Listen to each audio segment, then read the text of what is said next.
Madam Chair and members of the committee, I'm also honored by your invitation to testify today in this distinguished company. It was my privilege to lead the study of the macroeconomic impacts of U.S. LNG exports that my company, National Economic Research Associates, did for the Department of Energy, and of our recent update to that study. I've provided a copy of the updated report along with my testimony, and I'd like to request that that be entered into the record. Without objection. Thank you. My testimony and these reports represent my own opinions and conclusions and do not necessarily represent the opinions of any other consultant at NERA or its clients, and in particular, I do not speak for Cheniere Energy, which funded the update, or for NERA, but only for myself. We tried to address some issues that have been raised about our earlier study for DOE in this update.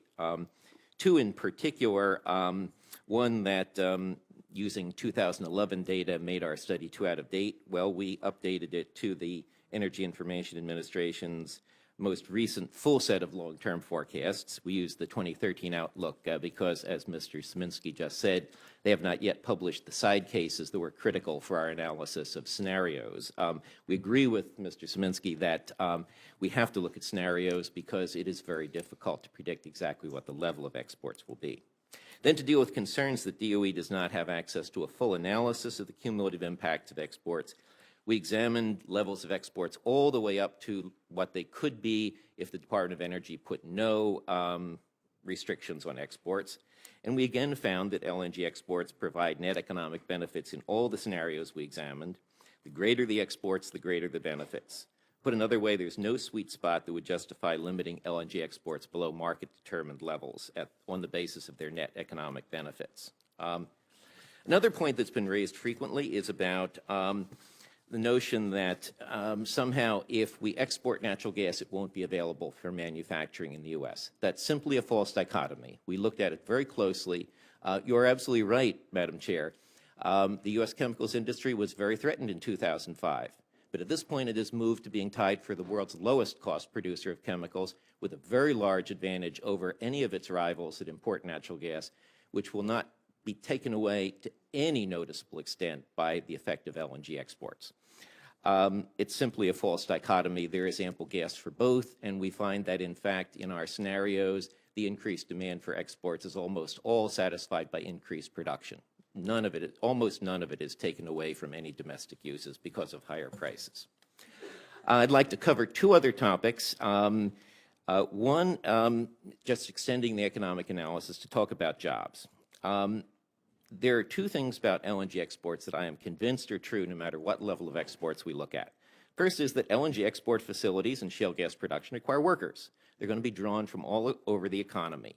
Since the facilities have to be built before the gas can be loaded, the investment and employment associated with that investment is going to be coming up front. We calculated, this is on page 8 of my testimony, and I believe the committee may have a handout. We calculated the annual employment, just direct jobs building liquefaction facilities. And those jobs could hit a peak of between 2,000 and 30,000 jobs on site building liquefaction facilities between now and 2018. Of course, the faster we export gas, the more jobs there will be the faster we get going on exporting gas and building the facilities, the more jobs there will be. I mentioned the year 2018 because I think it's really important. The Congressional Budget Office, where I used to be an assistant director, does economic forecasts for the budget. It always assumes that the economy will be back at full employment after we come out of the current cycle, simply because we can't do any better than that at forecasting what will happen, and it has been the long-term secular trend in the economy. So what's really important about employment is the period between now and we come out and when we reach full employment, which CBO now projects for 2018. So these jobs are actually coming exactly when they're needed, which is during a period when we are still looking at unemployed workers who can be brought back into the labor force. And we project that somewhere between 3,000 and 45,000 unemployed would be put back to work between now and 2018 by the construction of this, by basically the entire enterprise of gearing up for LNG exports. Final point I would like to make is about Russia, which we all are, which is really the focus of this hearing. I've looked at our new study and asked myself, what is it that is effective and sufficiently attractive on its own merits that would be a credible promise of punishment for Russian aggression? I believe that that is LNG exports. If you look quickly at another handout that I believe you have, or on page 13 of my testimony, we've taken a look at what would happen to Russia's revenues if two things happen. One of them is we remove, a policy, however it is actually phrased in law, that committed the U.S. not to put a cap on LNG exports, combined with putting serious effort into being sure that we do not cut off the shale gas revolution through ham-handed regulation or giving in to groundless fears, and encourage production. Those two things together are needed. But with that, we could see Russia's exports dropping by up to 5 trillion cubic feet per year in 2038 due to this competition from the U.S. That's what would happen if Russia does not meet the prices that the U.S. and other competitive producers. We would take away a huge amount of their market.